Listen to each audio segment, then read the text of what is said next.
এবছর সরকারি মাধ্যমে নিবন্ধিত ৫,২০০ জন হজযাত্রীর জন্য আমরা সকল ধরনের আনুষ্ঠানিকতা তথা মিনায় ও আরাফায় তাঁবু বরাদ্দ, ক্যাটারিং সার্ভিস কোম্পানির সাথে চুক্তি, বাড়ি হোটেল কর্তৃপক্ষের সাথে চুক্তি, পরিবহন কোম্পানির সাথে চুক্তি অনেক আগেই আমরা সম্পন্ন করেছি।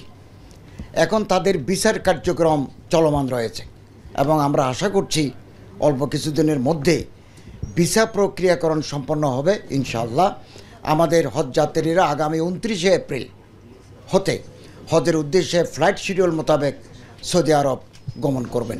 এবছর আমাদের হজযাত্রীদের একটি বিরাট অংশ অর্থাৎ ৮১,৯০০ জন হজযাত্রী বেসরকারিভাবে এজেন্সির মাধ্যমে হজব্রত পালনের জন্য নিবন্ধন করেছেন।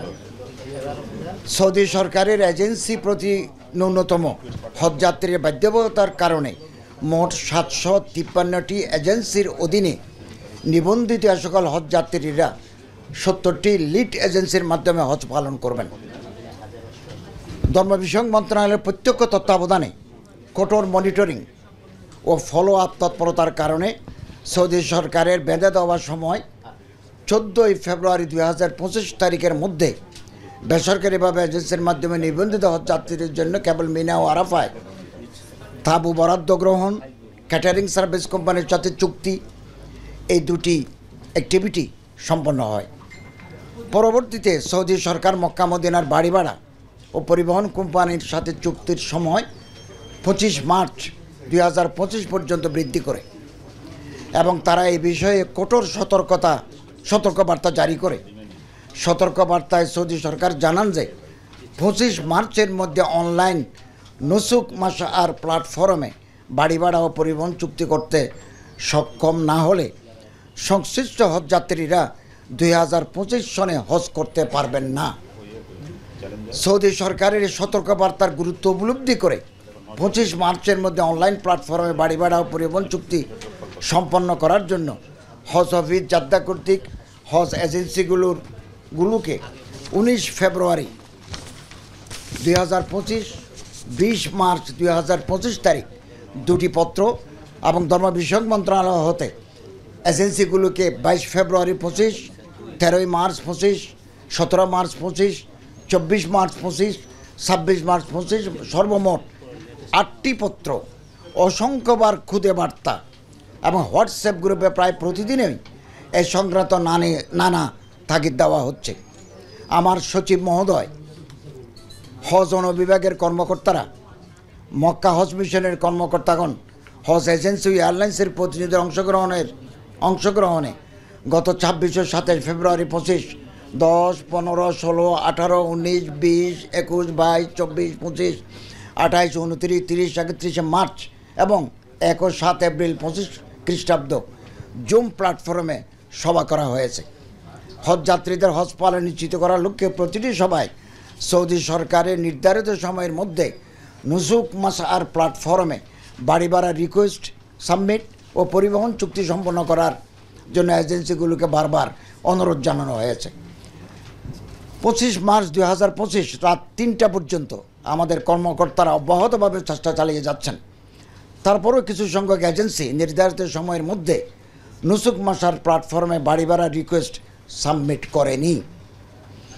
সৌদি সরকার পুনরায় ৩ এপ্রিল ২০২৫ খ্রিস্টাব্দ পর্যন্ত ১০ দিন সময় বৃদ্ধি করে।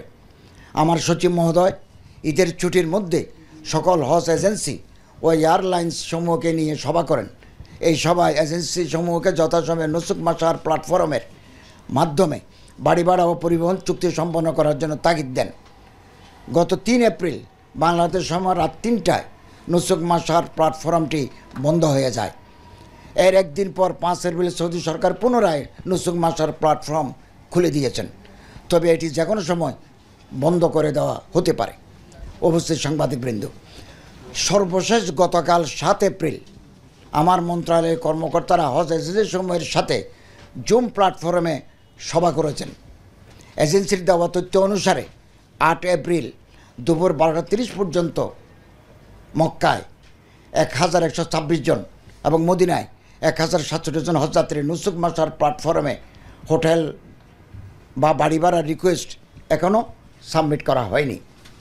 বেসরকারি মাধ্যমে 81,900 জন হজযাত্রীর মধ্যে আজ দুপুর 12:30 পর্যন্ত মক্কায় 74,000 জন, 74,626 জন, মদিনায় 78,627 জন বাড়ি ভাড়া নিশ্চিত হয়েছে। মক্কায় 7,274 জন, মদিনায় 3,213 জন, মোট 10,687 জন হজযাত্রীর বাড়ি ভাড়া এখনও চূড়ান্ত হয়নি। আমার মন্ত্রণালয়ের পক্ষ হতে এজেন্সি সমূহকে অব্যাহতভাবে অনলাইন প্ল্যাটফর্মে বাড়ি ভাড়া রিকোয়েস্ট সাবমিট করার জন্য তাগিদ দেওয়া হচ্ছে। বাড়ি ভাড়া চুক্তি সম্পাদন করেনি এরূপ এজেন্সি সমূহকে আমরা কারণ দর্শানোর নোটিশ দিয়েছি। গতকাল পর্যন্ত এরূপ এজেন্সির সংখ্যা ছিল 21, কিন্তু এখন সেটা নটিতে নেমে এসেছে। সৌদি সরকারের ঘোষিত রোড ম্যাপ অনুসারে আগামী 18 এপ্রিলের মধ্যে সকল হজযাত্রীর ভিসা সম্পন্ন করার বাধ্যবাধকতা রয়েছে। উল্লিখিত সময়ের মধ্যে সকল হজযাত্রীর ভিসা সম্পন্ন করার জন্য আমরা হজ এজেন্সি সমূহকে চিঠি দিয়েছি। আমরা আপনাদের মাধ্যমে সকল এজেন্সিকে অনুরোধ জানাবো তারা যেন হজযাত্রীদের হজব্রত পালনের স্বার্থে সৌদি সরকারের নির্ধারিত সময়ের মধ্যে সকল কার্যক্রম সম্পন্ন করেন। অনলাইন প্ল্যাটফর্মে বাড়ি ভাড়া রিকোয়েস্ট সাবমিট ও উক্ত রিকোয়েস্ট অনুমোদন না হওয়া পর্যন্ত সংশ্লিষ্ট হজযাত্রীর সৌদি গমনের ক্ষেত্রে আশঙ্কা থেকে যায়। হজযাত্রীদের প্রতি কতিপয় হজ এজেন্সির কমিটমেন্ট ও দায়বদ্ধতার অভাবে এখনও বেসরকারি মাধ্যমে 10,487 জন হজযাত্রীকে নিয়ে আমরা শঙ্কার মধ্যে আছি।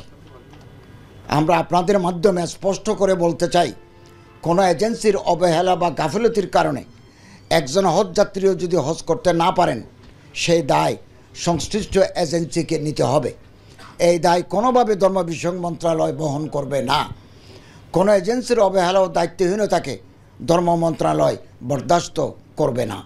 এবছর যে সমস্ত এজেন্সির অব্যবস্থাপনার কারণে, অবহেলার কারণে, মন্ত্রণালয়ের অর্ডার সৌদি সরকারের ডেডলাইন ক্যারি আউট না করার কারণে কোনো হাজি যদি হজে যেতে ব্যর্থ হন, তাহলে সে সমস্ত এজেন্সির বিরুদ্ধে আমরা আইনানুগ ব্যবস্থা নেব।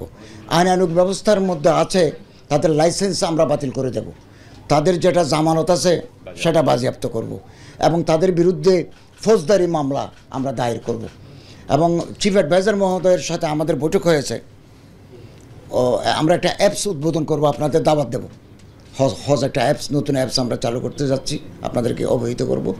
ওই বৈঠকে তিনি আমাদেরকে বলেছেন যে তোমরা গ্রেড করো ABCD, এবং যারা হজ ব্যবস্থাপনার ক্ষেত্রে সহযোগিতা করে নাই, আমাদেরকে বিব্রতকর অবস্থায় ফেলেছে, তাদেরকে পরবর্তী সময়ে তাদের লাইসেন্স বাতিল করে দেবে। তো আমরা এভাবেই এগিয়ে যাব।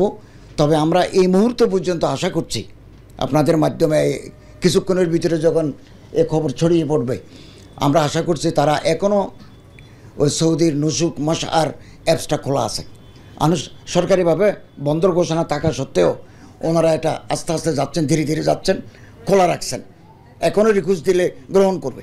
তা আজকে রাতের ভিতরেও যদি ওনারা এগিয়ে আসেন, তাহলে আমাদের সুষ্ঠু হজ ব্যবস্থাপনার ক্ষেত্রে আর